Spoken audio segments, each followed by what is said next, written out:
इस संसार को चलाने वाला मेरा काम, मैं दायित्व कर रहा हूं।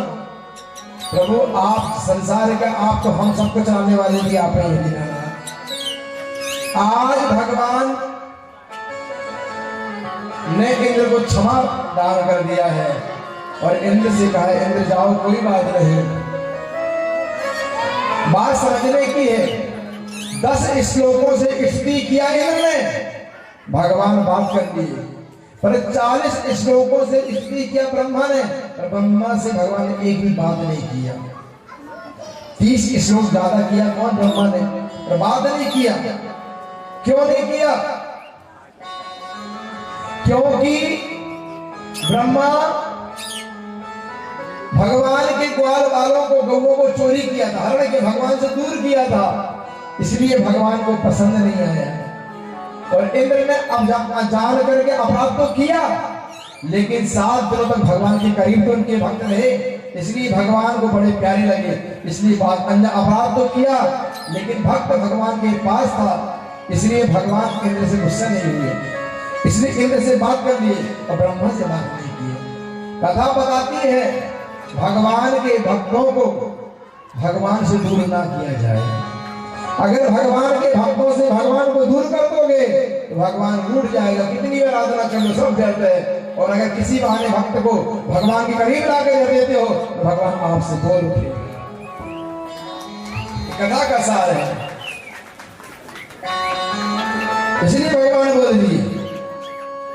एक कथा आती जगन्नाथ जी की, जगन्नाथ मंदिर में आज भी बड़ी सुंदर कथा है। मैं बड़े ध्यान से सुनिएगा, बधैया मोहल्ला वालों की स्पेशल कथा, अद्भुत कथा है।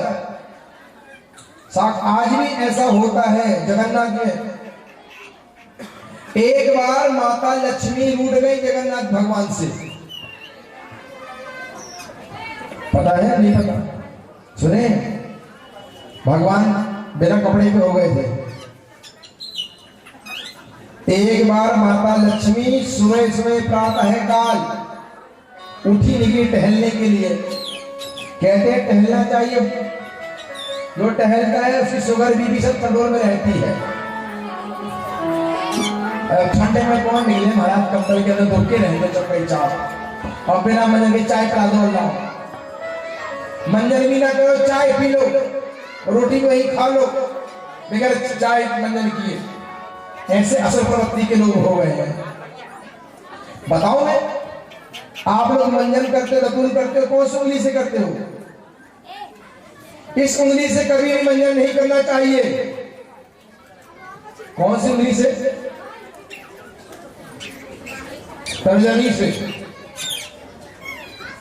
तर्जनी उंगली से कभी भी मंजन नहीं करना चाहिए। जो व्यक्ति तर्जनी उंगली से मंजन करता है उसके दांतों में तकलीफ सदा बनी रहेगी और पेट में तकलीफ सदा रहेगी, दरिद्रता आएगी घर में। जो व्यक्ति इससे मंजन करता, तर्जनी से मंजन करना चाहिए, इस उंगली से। शिव पुराण में दिया हुआ है, इस उंगली से मंजन करना चाहिए, मध्यका से। ये उंगली पितरों की है, ये उंगली पितरों की, इससे पितरों को पूजा होती है। तिलक अगर पितरों को करना है इससे करो, तर्जनी से पितरों की पूजा, इससे मंजन कभी नहीं करना चाहिए। ये अगर तिलक करना हो खुद को इस उंगली से करो, मध्यका से खुद को तिलक करना चाहिए। अनामिका उंगली से भगवान को तिलक करना चाहिए, या तो ब्राह्मण को करना चाहिए तो गुरु को करना चाहिए। अपने से पूजनीय, खुद को टीका भी इससे नहीं लगाना चाहिए, क्योंकि उंगली भगवान की है, वरना खुद को लगाओगे तो झूठी उंगली जाएगी। जिस प्रकार भगवान के बर्तन में भोजन नहीं किया जा सकता, उसी प्रकार भगवान की उंगली को जूठा भी नहीं किया जा सकता। इस उंगली से अगर साथ में अर्धांगिनी है, पत्नी है, तो इससे टीका लगा दो। आपकी कनिष्ठा उंगली से तिलक लगा दो, और छोटों को इससे तिलक लगाओ। ब्राह्मण को, आचार्यों को, गुरु को तो अंगूठे से तिलक कभी नहीं करना चाहिए। ये आशीर्वाद देने के लिए होता है। गुरु को, पिता को, माता को, संतों को, भगवान को इससे तिलक नहीं किया जा सकता, क्योंकि आशीर्वाद का प्रतीक है। 5 उंगली 5 के बराबर। जैसे इस उंगली से पहले जब भावर होती थी तो छिंगली पकड़ के भावर होती थी।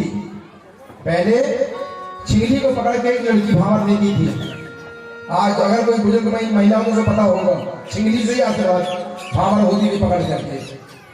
पर आज भी पिता जब बच्चे को घुमाने को जाता है ना बाहर, छोटे से बालक को, तो अपनी छिंगली पकड़ा देता चलाता है, क्योंकि उंगली माँ की है, पत्नी की है, और माँ के सहारा के बिना बच्चा कभी चल ही नहीं सकता है।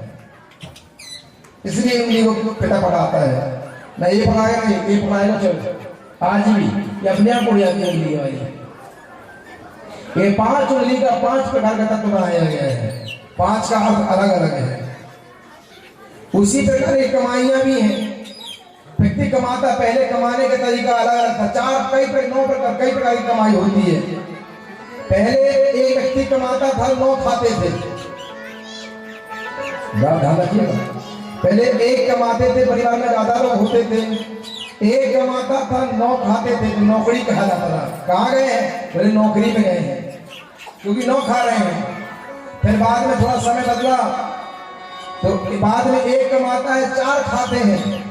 एक व्यक्ति कमा रहा है, 4 खा रहे हैं। बोले कहाँ गए? बोले चाकरी करने गए हैं, 4 खा रहे हैं क्योंकि। फिर थोड़ा सा और तेज बन जाता। इसके बाद महंगाई बढ़ गई। व्यक्ति जितना कमाता है अपने में खर्च कर देता है। अब बड़ी तनख्वाह, अब वो तनख्वाह मतलब तनख्वाह भी पूरा नहीं हो पा रहा है, खुद को पूरा नहीं हो पा रहा, वो हो गई तनख्वाह। फिर थोड़ा समय बदला, अब जब थोड़ा समय बदला, परिवार पूरा नहीं हो पा रहा तनख्वाह से। अब समय और महंगाई आई, तो अब खुद के कपड़े भी नहीं खरीद पा रहे, कितनी महंगाई हो गई है। तो अब हो गया वेतन मिल रहा है, तभी कपड़े देंगे तो वेतन। अब सामाना ऐसा बढ़ गया है, आजकल के लड़का लड़की बच्चे बच्चियां कमा रहे हैं। बोले क्या कर रहे हो? बोले जॉब कर रहे हैं, पर पैसा पूरा जा रहा है मोबाइल में, वो रिचार्ज कराने में। अब हो गई सैलरी, सेल फोन भी पूरा खर्च हो रहा है, तो हो गई सैलरी। बोलना पड़ेगा राधे राधे। आजकल व्यक्ति के पास खाने को रहे न रहे, पर मोबाइल में चार्ज होना की आवश्यक है। अगर एक दिन मोबाइल बंद हो गया तो पागल हो जाते हैं, पागल। एक जगह मैं दुकान में खड़ा हुआ था, सच्ची घटना है, सत्य की घटना है। तो मैं खड़ा हुआ तो भक्त ही था हमारा। बोले गुरुजी आप बहुत दिनों से आए नहीं, कम से कम आपके चढ़ा हमारी दुकान में पड़ जाए तो हमारी दुकान थोड़ा बढ़िया सही हो जाए। हमने कहा बहुत दिन से बुला रहा है, चलो पहुंच ही जाए। इसके हम पहुंच गए। अब मैं खड़ा, उसने बोला महाराज जी पैर में पड़ा दुकान से कर। महाराज आप यहाँ गद्दी में बैठिए आप। अब मैं बैठा रहा, अब वो दुकान चला रहा, तेरे लड़का आया, रहा होगा 16-17 साल का कम से कम। हाँ 16-17। पागल टाइप का था वो, मेंटली था। बोला भैया मोबाइल कब बनेगा? बोला 2-3 दिन लगेगा भैया। 2 दिन होगा भैया, आपको 2 दिन बोले थे। बोले 2 दिन से लड़का सोया नहीं, भांजा हमारा 2 दिन से सोया नहीं, नींद नहीं आई इसको। हमने कहा क्यों? बोले महाराज जी इनका मोबाइल बिगड़ गया है, बनने लगा, 2 दिन से सोया नहीं, पागल टाइप का हो गया।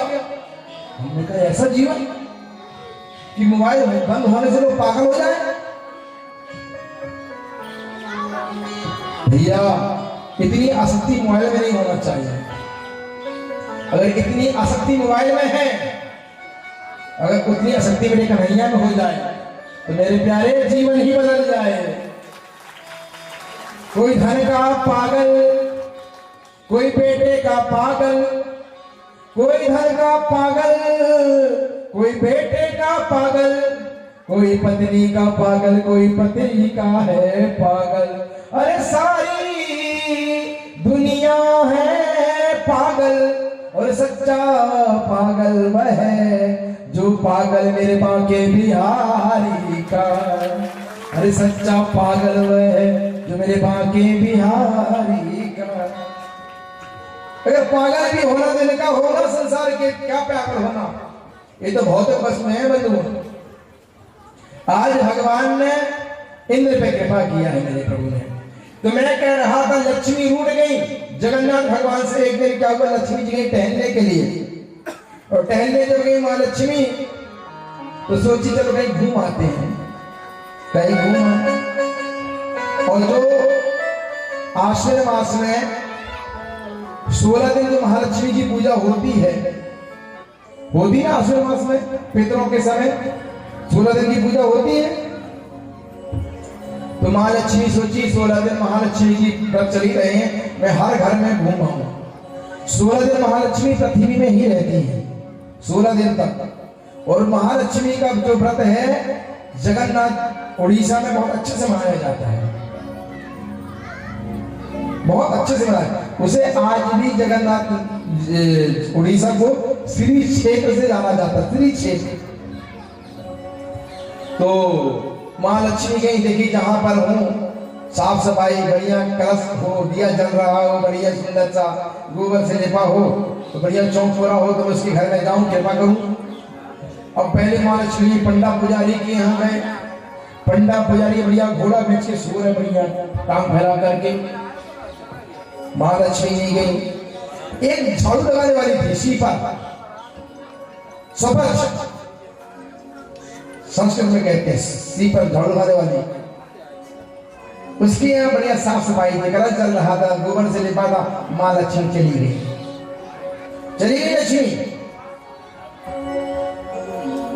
उसने बड़ा आओ भगत किया, आओ बैठो, बड़ी मार्मिक कथाएं बैठे। तो उसने भोग लगाया, आइए मां भोग लगाइए, बोले अपने हाथ से खिलाओ जो भी खिलाता हूं। और उसी समय बलराम जी भी घूमने निकले, टहलने के लिए। बलराम जी भी निकले, हम भी टहलाए। यदि किसी ने कह दिया होगा ज्यादा भारी हो, शुगर ना हो जाए, टहला करो, नहीं तो घुटनों में दर्द हो जाए। तो बलराम जी भी निकले घूमने के लिए। देखा, ओहो हमारी घर की बहू समझ के यहाँ बैठी है। अरे राम राम राम राम, पूरे यज्ञवंश को डुबो दिया, ऐसे बर्बाद कर दिया यज्ञवंश। बताओ, बसदो की बहू, इतना ऊंचा खानदान। बलराम जी आ गए। आज जब लक्ष्मी जी आई दोपहर में भोजन दी, तो बलराम जी गुस्से में है। जेठ है ना, जेठ को घर की मर्यादा बहुत चिंता होती है। लोग क्या बोलेंगे, तुम्हारी बहू कहाँ घूम रही थी, कहाँ बैठ के खाना खा रही थी, भोजन कर रही थी। आज बलराम जी बोले मुझे भूख नहीं, मुझे नहीं खाना। उल्टा मुंह, आज लक्ष्मी से बात भी नहीं किया, उल्टा मुंह कर बैठे। शाम के समय की बात है, संध्या के समय मां ने फिर भोजन दिया, भोजन करें, नहीं कर, मुझे भूख नहीं है। कृष्ण ने कहा, दाऊ जी क्या हो गया, अब भोजन नहीं कर रहे? बोले इसके हाथ में भोजन कौन करेगा? सपच के यहाँ गई थी, आज सपच के यहाँ भोजन करके आई, पूरे खानदान का नाम नहीं चक्र रहा है। इसका भोजन नहीं करना, नहीं करना मुझे। अब दाऊ जी गुस्सा तो लक्ष्मी जी का बोले, और कृष्ण जी क्या बोले दाऊ जी के सामने, बड़े भैया जो ठहरे।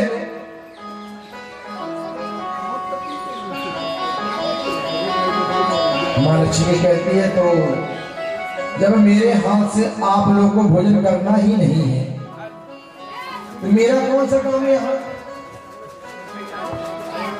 जब आप दाऊ जी ने भोजन नहीं किया, कृष्ण भी नहीं किए भोजन, जब मेरे हाथ से भोजन करना ही नहीं है, तो मेरा कौन सा काम है यहाँ? फिर मैं जाऊं? भाई आप हमें बार बार भोजन बोलो, महाराज जी भोजन कर लो, हमें नहीं खाना हमको, जब हमारा कोई काम ही नहीं, महाराज हमारे हाथ से खाना ही नहीं, हम क्यों यहाँ लोग हम जाए यहाँ से?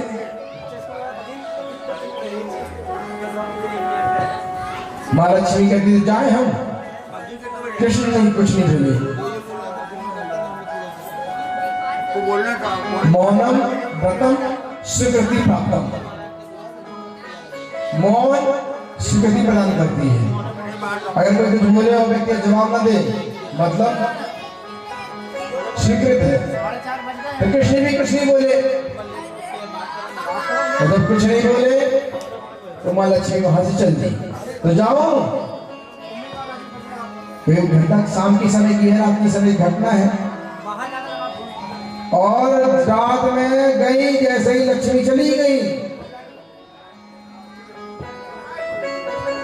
तो एक बात बताओ, बुरा मत मानना आप लोग, जैसे ही लक्ष्मी बोली जा रही हूं, वैसे ही जगन्नाथ भगवान फटीचर बन गए, फटीचर हो गए पूरे।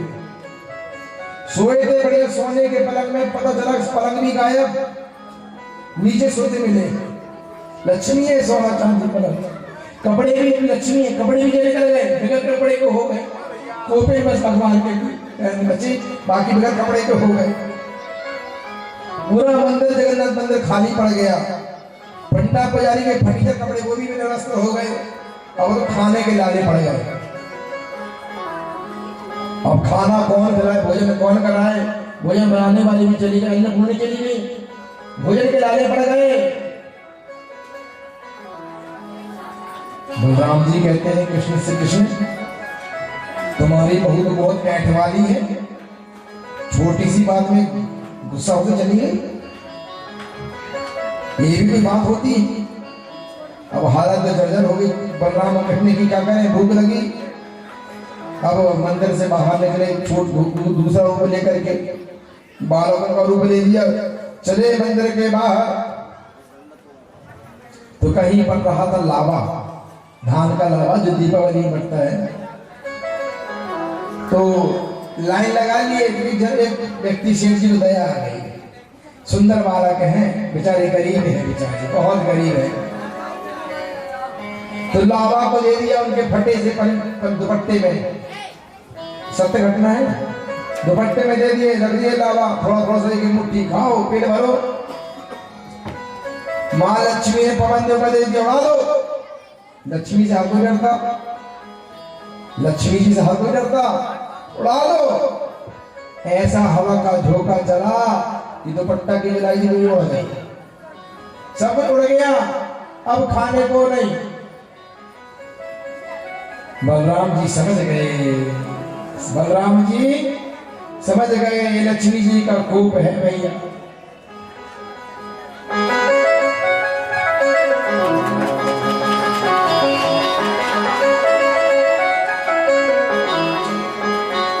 मतलब लक्ष्मी जी का कोप है, अब क्या करें। अब लक्ष्मी जी का कोप इधर उधर भटक रहे हैं, पंडा पुजारी पूरा मंदिर खाली है, भक्त आना बंद हो गए। पता चला कि एक जगह समझ के यहाँ भंडारा चल रहा है, वही सफाई करने वाली के यहाँ भंडारा चल रहा है, खूब चक्के खा रहे माल। भगवान ही पहुंच गए लाइन लगाने के लिए, खड़े हो गए, खाने का नंबर आएगा। भगवान भी पंगत में बैठ गए, जहां महालक्ष्मी विराजमान हो जाए, बात धन की कमी आएगी कभी क्या? बात होने तो भंडारे चलेंगे, वहां कोई कमी नहीं आएगी। अब नित्य नए भंडारे चल रहे हैं।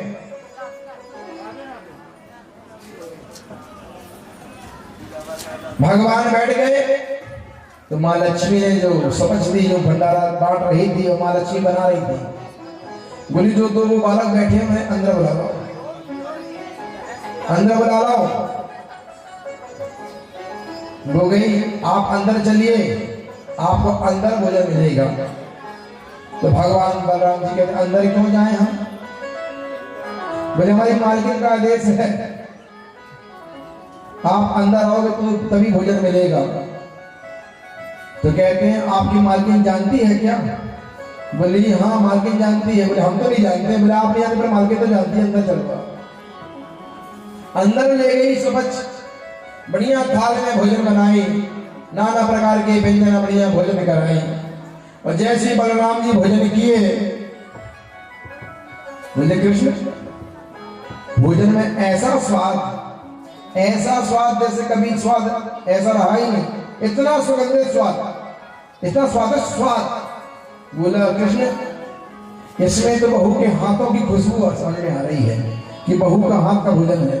कृष्ण जी कहते हैं हाँ भाई दादा, ये कृष्ण लक्ष्मी जी के ये आपका स्वाद है। बलराम जी बोले बहू से, लक्ष्मी छोटी छोटी बातों में गुस्सा नहीं होते हैं, छोटी छोटी बातों में गुस्सा नहीं हुआ जाता है। चलो घर की इज्जत हो, घर की मर्यादा हो, चलो कहाँ चलो में गुस्सा हो गई। अरे बड़े अगर डांट भी देते हैं तो इतनी बातों में गुस्सा नहीं किया जाता, चलो घर। तो माँ लक्ष्मी कहती है एक शर्त, 3 बात शर्त में जाऊंगी, अगर मेरी शर्त को मानोगे तो ही चलूंगी। बोले हाँ शर्त बताते, बताओ शर्त क्या शर्त है तुम्हारी। कहते पहली शर्त मेरी ये है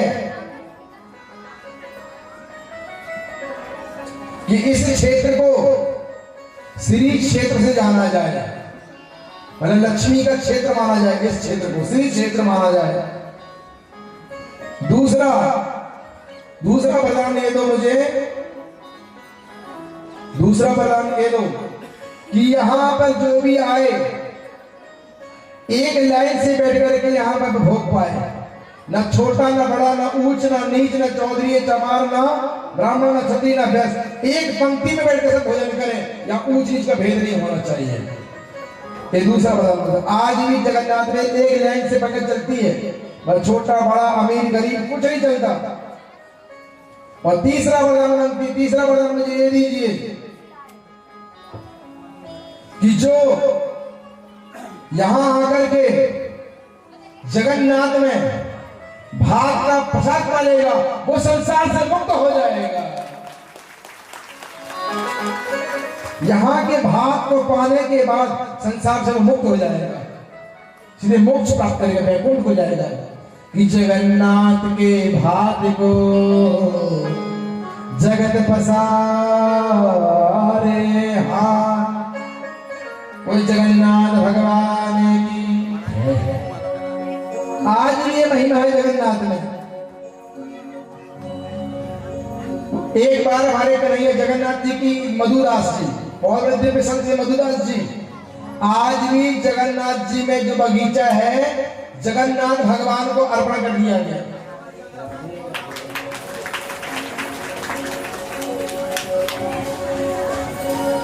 वहां के जो राजा थे भगवान जगन्नाथ जी के नाम का उन्होंने घर दिया बगीचा। एक बार वृंदावन से बांके बिहारी जी पहुंच गए जगन्नाथ उड़ीसा मधुदास के पास। मधुदास जी के पास पहुंचे, कहते हैं कि चलो चोरी करने की इच्छा हो रही है। मधुदास जी महात्मा थे, वहां के राजा के गुरु थे जगन्नाथ भगवान उड़ीसा के। मधुदास जी कहते चोरी करने का मन, बोला हाँ बहुत दिनों से चोरी नहीं की है, बहुत दिनों से चोरी नहीं की है, सच्ची घटना है, कल की घटना है, बहुत दिनों से चोरी नहीं की है, चोरी करने की बहुत इच्छा हो रही है। मधुदास जी बोले हमने तो कभी चोरी की हुई ना है, कभी चोरी हमने किया ही नहीं।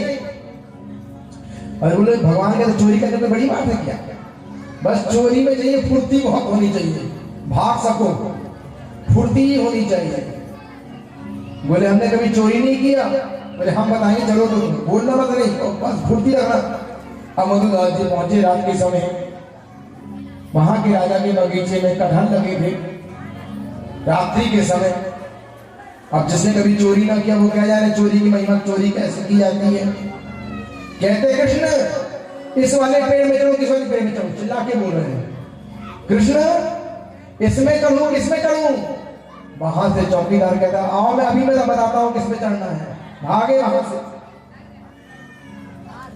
भगवान ने कहा मधुदास जी से कि इतनी जोर से बोलने की आवश्यकता क्या थी। मधुदास जी कहते महाप्रभु आप अपने भक्तों से क्या क्या करवाते हो, चोरी भी करवा रहे हो। अरे भक्ति कराओ, पूजा कराओ, पाठ कराओ, जब कराओ, चोरी भी करवाओगे। मुझे चोरी करने का मजा ही कुछ और है, चोरी नहीं करना है, चलो चलो पर बोलना मतलब। हाँ अब गए और पेड़ पे चढ़ा दिया मधुदास जी को, ऊपर चढ़ गए मधुदास जी ऊपर। जब चढ़े तो कटहल को लेकर के कहते हैं कि यहाँ के फल तोड़ू कि यहाँ के फल तोड़ू, कहाँ के तोड़ू कर रही है बताओ फल, कौन सा फल तोड़ू। उतने में चौकीदार डंडा लेके तोड़ा, अभी मैं बताता हूँ कहाँ के फल तोड़ना है। भगवान तो हो गए अंतर ध्यान और मधुदास जी फंस गए चक्कर में, लटक के भाग रहे चक्कर भागते भाई नहीं और फंस गए मधुदास जी। मधुदास जी को पकड़ के चौकीदार ने दे डंडा की मार, दे डंडा की मार और बांध दिया वही। तो सुबह राजा के पास ले आया जाएगा। मगदारी जी मन में विचार करते वाह प्रभु अच्छा फंसा है, खुद तो भाग गए और डंडा हम खाए। अब सुबह सुबह राजा साहब वहां से निकले घूमने के लिए और चौकीदार उद्यान का बगीचे का मधुदास जी को लेके जा रहा था। जैसे ही राजा साहब की नजर पड़ी मधुदास जी पे, रस्सी से बांधा हुआ है क्योंकि वो उनके गुरु थे, झट से डंडा लेके मारने दौड़े चपरासी को, चौकीदार को। क्यों रे तू गुरुदेव को क्यों मान के रखा है, क्यों बांधा है? तो गुरु जी कहते जब ऐसा काम करेंगे तो बनना तो है ही है। बोले गुरु जी आपने कैसा काम कर दिया? बोले चोरी कर दी। बोले चोरी? आपको चोरी करने की क्या आवश्यकता थी? बोले भगवान क्या ना कराए, अब तो क्या बताएं। बोले हम आदेश देते महाराज, पूरा फल आपके लिए अर्पण था। बोले अभी की बात नहीं, छोड़ो घर चलो तब बताया जाएगा। छोड़ो गए, बताए पूरी कहानी। राजा भक्त था, राजा भक्त था। राजा के आंखों में अश्रु की धारा बह चली। अरे हमसे तो कहते राजा रो पड़ा कि बताए कि आज भगवान आए थे वृंदावन से, कहते जितने से वृंदावन से मैया सोदा सब गए, चोरी नहीं किया जब से, तो आज चोरी करने की इच्छा थी तो वो तो भाग गए, लेकिन मैं फंस गया तो डंडा भी खाया, मार भी खाया, सब कुछ खाया, वो भाग गए। राजा साहब ने उसी समय पूरा बगीचा जगन्नाथ जी के नाम पे कर दिया। तुरंत जगन्नाथ जी के नाम पे पूरा रजिस्ट्री कर दी कि आज से जो बगीचा है जगन्नाथ भगवान को समर्पित है। अब मधुदास जी उस पर्ची को लेके दूसरे दिन टहलने निकले तो भगवान फिर आया, क्यों मधुदास जी क्या हुआ, कैसा रहा रात, कैसे कटी तुम्हारी? बोले प्रभु ये मत पूछो कैसे कटी, आप बताओ आपने क्या किया? आप तो भाग गए, आप तो भाग गए, एक कटहल लेके आए क्या? चलो आप भाग गए, हम तो फंस गए, एक कटहल भी लेकर के आए क्या? भगवान कहते नहीं। बोले आप एक कटहल भी लेके नहीं आए, पर मैं आपके लिए पूरा बगीचा लेके आ गया, बगीचा आपके लिए समर्पित हो गया। आज भी कहते हैं जगन्नाथ भगवान का जो बगीचा है उसी राजा साहब ने आज भी बगीचा है। जगन्नाथ पे जाओगे तो आज भी वो बगीचा है, उस जगन्नाथ भगवान की समर्पित हो गया है। राजा साहब उसी समय सब कुछ छोड़ करके तब करके भगवान में ही समा गए। ऐसे भक्त हुए जगन्नाथ भगवान के पास। और आज भी जगन्नाथ भगवान के पास जो रसोईया भोजन बनाते हैं उन लक्ष्मी माना जाता है। स्त्री का रूप रख के बनाते हैं, उनके अंदर स्त्री का भाव रहता है कि हम लक्ष्मी हैं। लक्ष्मी का भाव रख के आज भी जगन्नाथ में भोग बनाते हैं। रसोईया लक्ष्मी का अपना मानते हैं, हम लक्ष्मी हैं और भोग बनाते हैं। वृंदावन लाल की जय। आज नंद बाबा जी सारी लीला होने के बाद नंद बाबा आज प्रातः काल उठ गए हैं। एकादशी का दिन है और एकादशी का दिन है जो, तो आज नंद बाबा को जो प्रातः काल उठना, तो रात्रि के 1 बजे उठ गए। समय का अभाव हो गया, भूखा हो गया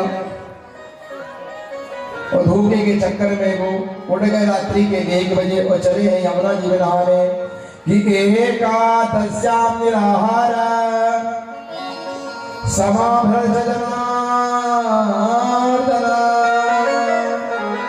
स्नातो नंदस्तु कलिंदया द्वादश्याम जलना विसत द्वादश्याम जलना विसत। एकादशी के दिन नंद बाबा आज रात्रि के जल्दी हो गए और यमुना में डुबकी लगाए हैं तो द्वारा निकले ही नहीं। रात्रि में जो कूदे तो निकले ही नहीं। कि रात्रि में जल का अपमान क्यों हुआ? मुनि स्नान 3 बजे से शुरू होता है, ब्रह्म मुहूर्त 3 बजे से। देवता आदि 3 बजे से नहाते हैं। फिर होता है 4 के बाद ऋषि स्नान, 4 के बाद 4:30 5 बजे ऋषि स्नान। फिर सूर्य उदय से पहले होते हैं मनुष्य स्नान, पहले देव स्नान 3:30 बजे से जो शुरू होती है 3:30 बजे से सुबह 4:30 पौने 5 बजे तक। फिर ऋषि स्नान, ऋषि महात्मा नहाते हैं 4:30 बजे से। और उसके बाद होते हैं मनुष्य स्नान। सूर्य उदय की पहली किरण के साथ जो स्नान कर लेता है वो होते हैं मनुष्य स्नान। सूर्य उदय की पहली किरण से पहले जो नहाते हैं वो होते हैं ऋषि स्नान। जो ब्रह्म मुहूर्त में नहाते हैं 3:30 से वो ब्रह्म स्नान, ब्रह्म मुहूर्त स्नान, देवता देव स्नान। और सूर्य उदय के बाद जो स्नान करता है वो राक्षस स्नान है। कौन से स्नान है? राक्षस स्नान है। उनकी बुद्धि भी राक्षस जैसे हो जाती है, बोलना पड़ेगा राधे राधे। तो प्रयत्न करिए और सूर्य उदय ना होने पाए उससे पहले बिस्तर को छोड़ देना चाहिए। सूर्य उदय ना होने पाए उससे पहले बिस्तर छोड़ दीजिए। बोले महाराज क्या करें, 10 के बजे नींद नहीं खुलती है, रात में 2 बजे तक मोबाइल चलाते हैं, महाराज क्या करें? फेसबुक के शॉर्ट देखते रहते हैं, यूट्यूब देखते रहते हैं, चैटिंग करते रहते हैं महाराज कंबल के अंदर होड़ करके। क्या करें? कोई देखने ना पाए चैटिंग किससे चल रही है, बोले पड़ेगा ना देखना नहीं। अरे याद रखना, पुरुष लोग कितनी भी चालाकी कर लो पत्नी की नजर से नहीं बच पाओगे, बोलना पड़ेगा राधे राधे। ध्यान रखना, रात के 9 के बाद मोबाइल बंद। बढ़िया, बच्चों को समय दो, परिवार को समय दो, थोड़ा पत्नी से बात भी कर लो। अरे मत समझ लेना कि खाली बैठी है, न जाने भारी बैठी हो, अलग बैठे। सोच समझ के कब इसका मुंह कैसा है। शादी होकर के आई स्त्री बन गई चंद्रमुखी। हो चंद्रमुखी, हो चंद्रमुखी, शादी की शुरू में। और जैसे एक आध बालक हुआ, पत्नी का तेवर थोड़ा गर्म हुआ, वो सूरजमुखी बन गई। एक आध 2 बच्चे और थोड़ा बूढ़ी हुई, थोड़ी और हुई, बन गई ज्वालामुखी, न जाने कब फट जाए, बोलना पड़ेगा राधे राधे। आज नंद बाबा जी पहुंच गए, बंदी बन गए वरुण लोक में। यहाँ भाग सुबह हो गए, कपड़े रखे हैं, पर लेकिन नंद बाबा दिख नहीं रहे हैं, तो क्या किया जाए? सब भागे गए, बाबा का पता नहीं चल रहे हैं। बाबा को देख करके कृष्ण आए हैं और छलांग लगाए हैं। जैसी छलांग लगाए हैं, कृष्ण को देखकर प्रणोदता दर्शयामास लोकम स्वा गोपना तमसा परम।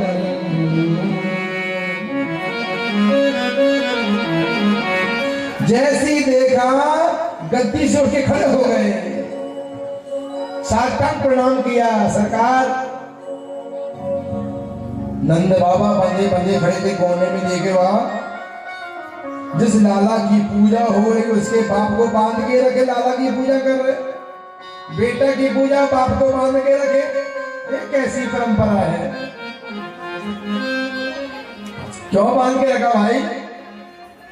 बोले सरकार यहाँ आने का प्रयोजन? बोले मेरे पिता को बांध के क्यों रखा? वो कौन है? बेटे मेरे पिता है वरुण देवता महाराज। बोले महाराज गलती की माफी करना। बोले अगर आज आपके पिता को ना बांधे होते तो क्या आज आपके दर्शन होते? क्या दर्शयामास लोकम स्वा, क्या दर्शन होते आपके? इसलिए बांधे थे कि आपके बहुत दर्शन नहीं हुए थे सरकार, इसलिए बांध लिया था। गलती की माफी करें जी हजूर साहब। खोलिए, खोलवाया गया है। कृष्ण को सिंहासन में डाल करके माला से 56 भोग लगाया, पूजन की गई। भगवान वहां से लेकर चले हैं बाबा को। बाबा बाहर आए हैं, कहते हैं ब्रजवासियों रे ब्रजवासियों, ये तो साक्षात नारायण के जैसे, मुझको तो बांध दिए कोने में और मेरे बेटे की पूजा करे जा रहे हैं। अब सारे ब्रजवासी हल्ला मचाने लगे। कन्हैया दर्शयामास परमं वैकुंठम दर्शयामास परमं गतम। कन्हैया हमें अपने वैकुंठ के दर्शन करा दो, बस दर्शन करा दो। भगवान ने कहा भैया जो सुख ब्रज में है वो वैकुंठ में सुख नाए हैं। जो सुख यहां पर है वो वैकुंठ में भी सुख नहीं है। सारे ब्रजवासी पीछे पड़ गए, नहीं दर्शन तो करना ही है हमें, हमको दर्शन तो कराई दो लाला। भगवान ने कहा सब डुबकी लगाओ कि यमुना में कूदो कूदो। हाँ कूदो। जैसे सारे ब्रजवासी कूदे हैं तो अपने आप को वैकुंठ में पाए हैं। सब वैकुंठ में देखिए, वैकुंठ में कन्हैया नहाए हैं। सारे ब्रजवासी वैकुंठ में कन्हैया नहीं है। कन्हैया मुझे कन्हैया है कहा? देखे तो 1000 फड़ के सर्प के नीचे कन्हैया मुस्कुरा रहे हैं बैठे लेटे लेटे। श्री रामा अरे लाला अरे सुनो सुनो सुनो सुनो, हमारे कन्हैया तो वहां सर्प के नीचे लेटे हुए। अरे कन्हैया जल्दी भाग के आ जा, एक कारो नाम डसले को जल्दी आ जा। कन्हैया से कोई बोलने, कन्हैया तो बोली मुस्कुरा रहे हैं बस। जैसे ब्रजवासी आगे बढ़े भगवान के द्वारपालों ने रोक दिया और राधे राधे ना राम राम ना जय राम कुछ नहीं, इशारे से दूर कोसों दूर सारे ब्रजवासी खड़े। कन्हैया से पास जाने से मन मनाही है।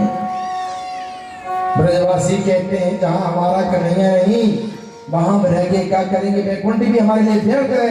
आज कन्हैया हमसे दूर है तो सारे ब्रजवासी रोने लगे। कन्हैया तू हमारे पास नहीं तो वैकुंठ का सुख भी हमें प्राप्त नहीं। जहां तू है वहीं वैकुंठ है। कन्हैया हमें तो वापस हमारे ब्रज में पहुंचा दो। इतना प्रार्थना ही किया था कि एक पल में सभी ब्रजवासी नदी से बाहर निकले और अपने आप को कन्हैया के बीच में पाए। कन्हैया ने कहा क्यों ब्रजवासियों वैकुंठ के दर्शन हुए कि नहीं हुए? सारे ब्रजवासी कहते हैं लाला जहां तू है नहीं वहां हमें कोई सुख प्राप्त नहीं, जहां तू है वही हमें वैकुंठ स्वर्ग की प्राप्ति होती लाला। अब हमें छोड़ के कहीं मत जाना। आज भगवान ने गोपियों को जो वरदान दिया था, वरदान जो गोपियों को दिया था, शरद ऋतु आ रही है और शरद ऋतु में जो गोपियों को वरदान दिया था भगवान वो आ रहे हैं कि वेणुना पिता रात्रि शरदो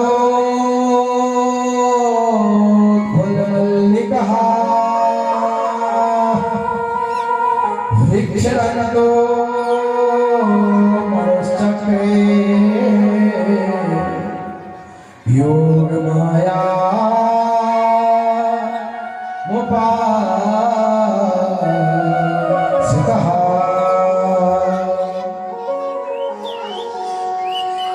आज अपनी बंसी में भगवान ने योग माया को बुलाया है। बंधु ये बंसी की विशेषता क्या है? बंसी की विशेषता क्या है? बंसी में सबसे बड़ी विशेषता, एक बार बताऊं आपको बंसी में क्या विशेषता है। बंसी जो है ना बिल्कुल सीधी है, बंसी में कोई गांठ नहीं है। बंसी में कोई गांठ नहीं है। व्यक्ति के जीवन में गांठ नहीं होनी चाहिए। बंसी बिल्कुल सीधी है, बिना गांठ की है, बिल्कुल सीधी। दूसरा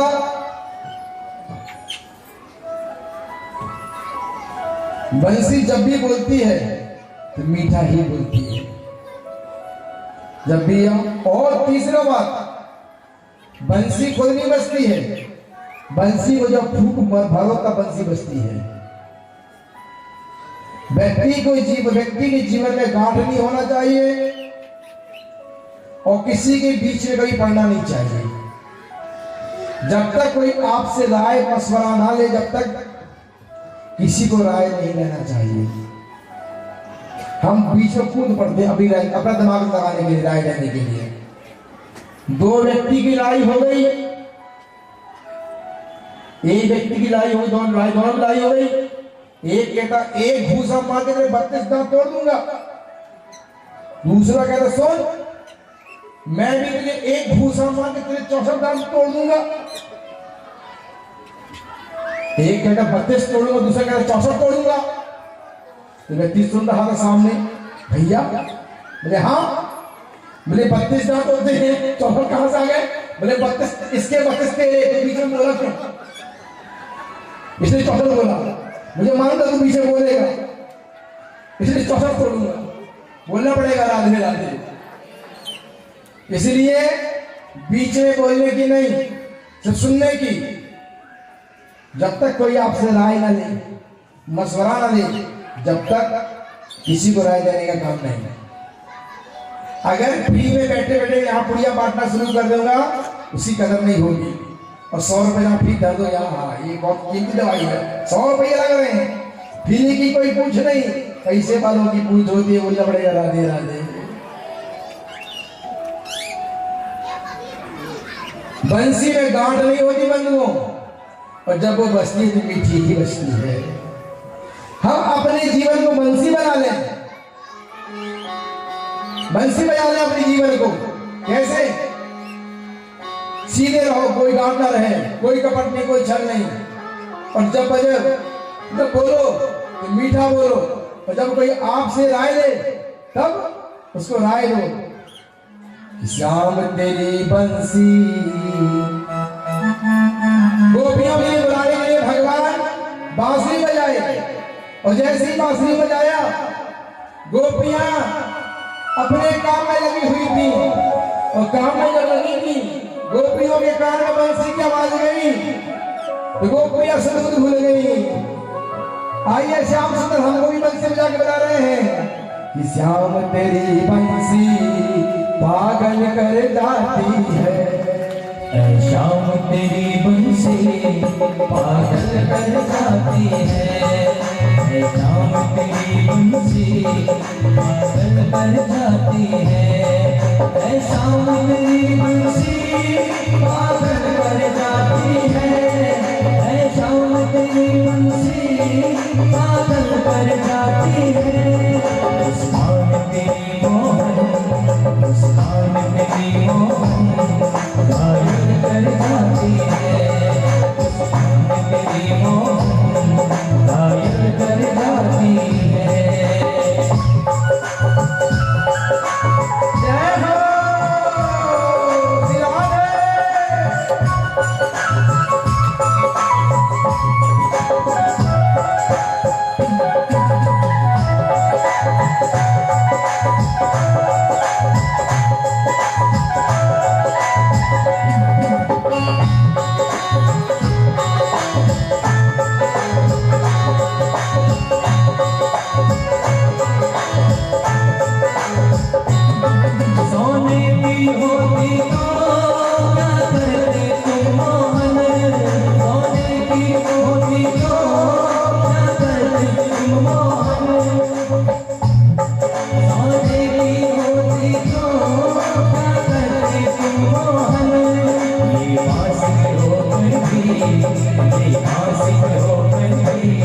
दुनिया बन जाती है, आशिक होकर भी दुनिया बन जाती है, शाम तेरी बंसी घायल कर जाती है।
मुस्कुराती है, इसके सीने में फिर भी मुस्कुराती है। शाम तेरी बंसी घायल कर जाती है, शाम तेरी बंसी घायल कर जाती है।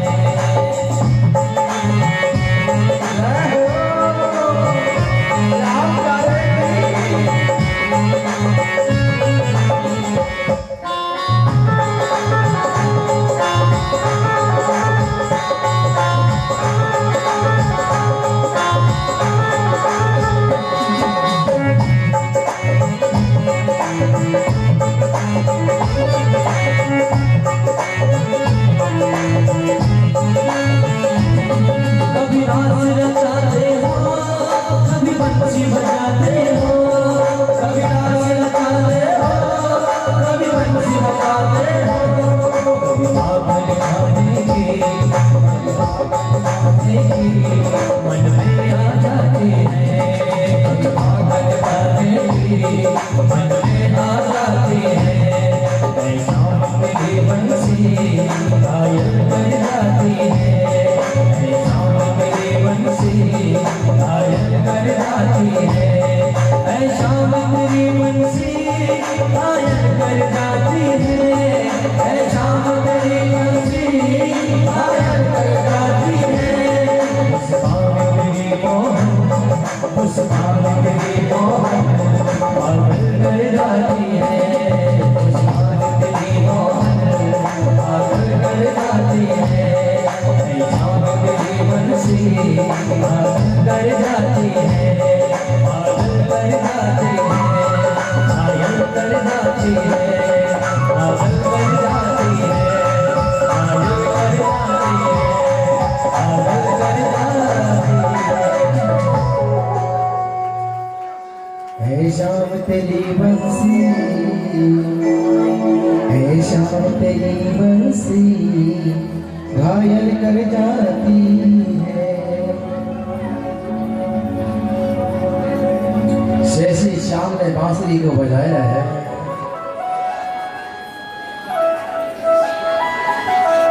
ब्रज गोपियां गृह काज में लगी हुई,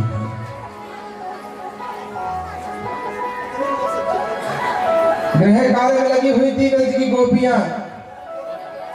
एक गोपी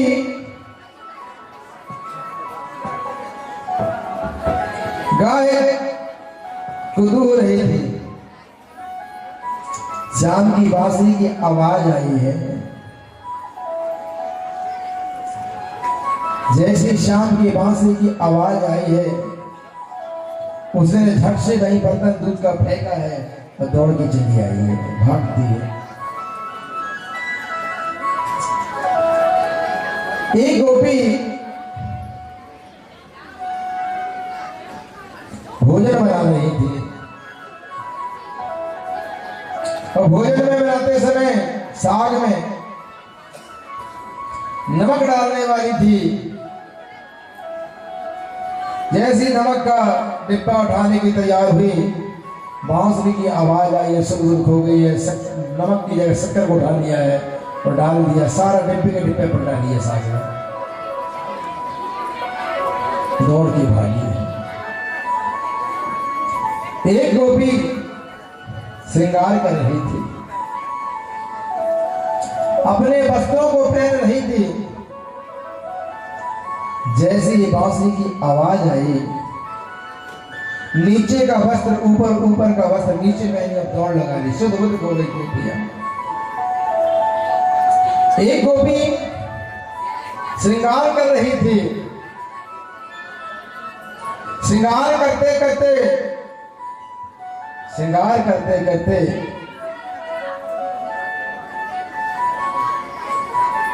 गोपी बांसुरी की आवाज आई है, काजल को ओंठों में थोप लिया और लाली को आंख में लगा लिया, वो तो बंदर के जैसे बन के भाग गए।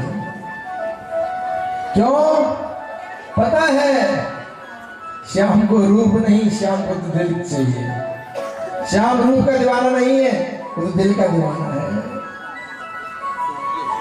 एक गोपी अपने पति के पैरों को दबा रही थी। पति के पैर दबा रही थी, जैसे बांसुरी की आवाज आई है, भागी है। पत्नी झट से हाथ पकड़ा और दरवाजे में बंद कर दिया, कहीं नहीं जाएगी। कहां भागी? तुम्हारे में विचार आया हो इसके, तुम इस शरीर को रोक सकते हो पर इस आत्मा को नहीं रोक सकते। तुरंत ध्यान लगाई है और आत्मा से श्याम के पास पहुंच गई। सबसे पहले मैं पहुंचूंगी। एक गोपी अपने बच्चे को स्तनपान करा रही, दुग्धपान करा रही थी। जैसे आवाज आई, बच्चे को उतार के नीचे फेंक दिया। साफ से चिल्लाया, राण कहां चली, कहां भागी? बच्चे को दूध पिलाते से छोड़ दिया। कहती अगर आज रुक गई जीवन में कोई शांति की प्राप्ति नहीं होगी। दुनिया को छोड़ा, प्रभु को पाने की चाह में भाग जुड़ी है, दौड़ चली उस पाने की चाह में। श्याम की गोपियां भागी हैं वन की ओर। शरद ऋतु तो जैसे सारी गोपियां पहुंची हैं, सबसे पहले कृष्ण बांसुरी को बजा रहे हैं और भगवान कहते हैं गोपियों से, आओ गोपी आओ, कि स्वागतम भू महाभाग प्रियम किम करवाणि वहा भयस्यान्वयं कश्चित् भूतागमन कारणम् भूता गमन कारणम् स्वागतम भू महाभाग किंबा कर्माणि वा भूतागमन कारण। क्यों आई हो, क्यों आई हो यहाँ?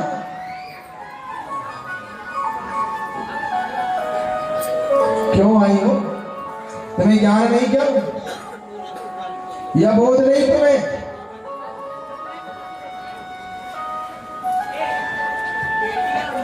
भूतागमन क्यों का कारण?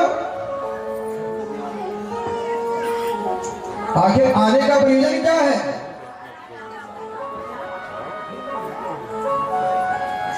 क्यों आई हो? पता नहीं क्या तुम्हें कि स्त्रियों को रात्रि में वन में नहीं आना चाहिए। अगर स्त्रियां वन में आएंगी रात्रि में तो समाज क्या बनेगा? स्त्रियों को रात्रि में नहीं आना चाहिए।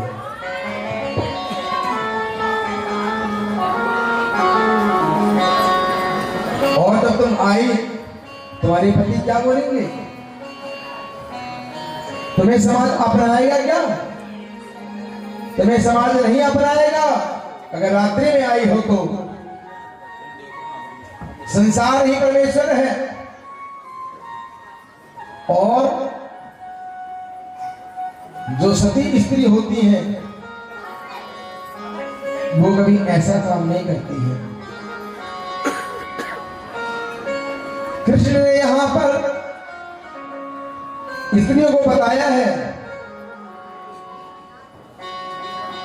कि पतिव्रता नारी क्या होती है। पतिव्रता नारी ब्रह्मा विष्णु महेश के भी बच्चा बना सकती है अपने दम पे। और तुम यहां चली आई हो, तुम्हें ज्ञान नहीं क्या? पतिव्रता नारी क्या होती है? एक छोटा सा ज्ञान दिया उन्हें। एक स्त्री थी, उसका पति घर का काम करके आया, बाहर काम करके जब आया तो घर में आया और घर में बैठे बैठे उसको नींद आने लगी तो वहीं पे लेट के बैठ गया।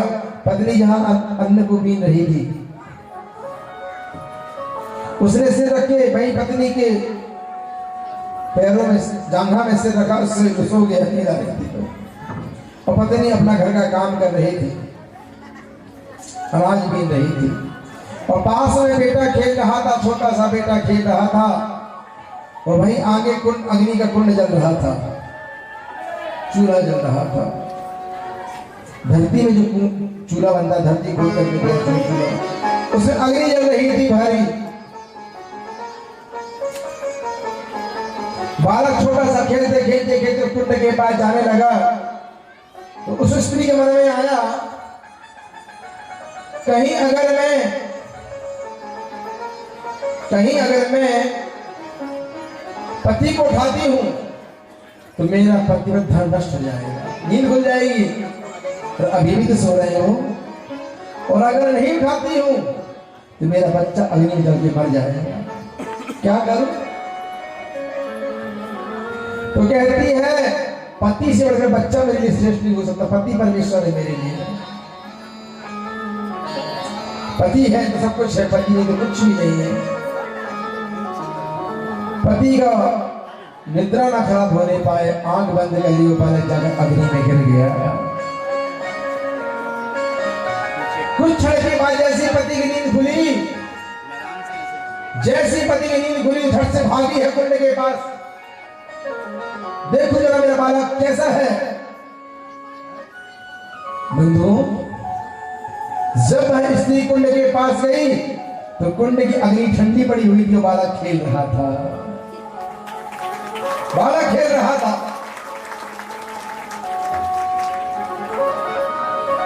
भगवान ने कहा, किसके प्रभाव से? बोले पतिव्रता का प्रभाव इतना प्रबल है, उसके प्रभाव से।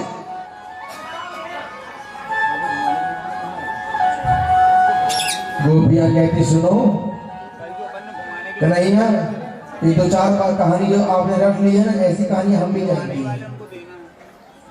आपने जो कहानी बताया ऐसी कहानी हम भी जानती हैं कन्हैया, हमें मत बताओ। एक दो बांसुरी में आवाज लेके हमें बुलाया, और उसके बाद भगा रहे हो, अपमान कर रहे हो, कैसा प्रेम है तुम्हारा? ये कोई प्रेम है? एक प्रेम होता है व्यक्ति निस्वार्थ प्रेम करता है, एक प्रेम होता है सामने वाला चाहता पर जिसे वो प्रेम करता वो नहीं चाहता है, एक प्रेम होता है दोनों चाहते हैं। गोपियां कहती, अच्छा कहे तुमने कह दिया, मान लिया। और आज गोपियां अपने नखून से पृथ्वी को क्रोध रही है। जब स्त्री को कुछ बोलना होता, बोल नहीं पाती, तो अपने पैरों से धरती को खोदती रहती है, स्त्री का स्वभाव है। गोपियां कहती है, कृष्ण सुनो, एक व्यक्ति का पति प्रदेश जा रहा है, पति वो स्त्री नित्य पति की सेवा करती, पति की पूजा करती, पति की सब कुछ करती है। आज पति प्रदेश को जा रहा है, तो पत्नी कहती है, सुनो जी आप जा रहे हो, तो पूजा किसकी करूंगी? अब किसकी पूजा करूंगी? पति ने कहा, एक काम करो, तस्वीर लेकर तस्वीर की पूजा कर लिया करो। पूजा ही तो करना है, जब मैं आऊंगा मेरी पूजा कर लेना, लेकिन अभी तस्वीर की पूजा करो। जैसी पूजा मेरी करती है वैसी तस्वीर की पूजा करना। बोले तो पूजा में उस फोटो में ही पति के समान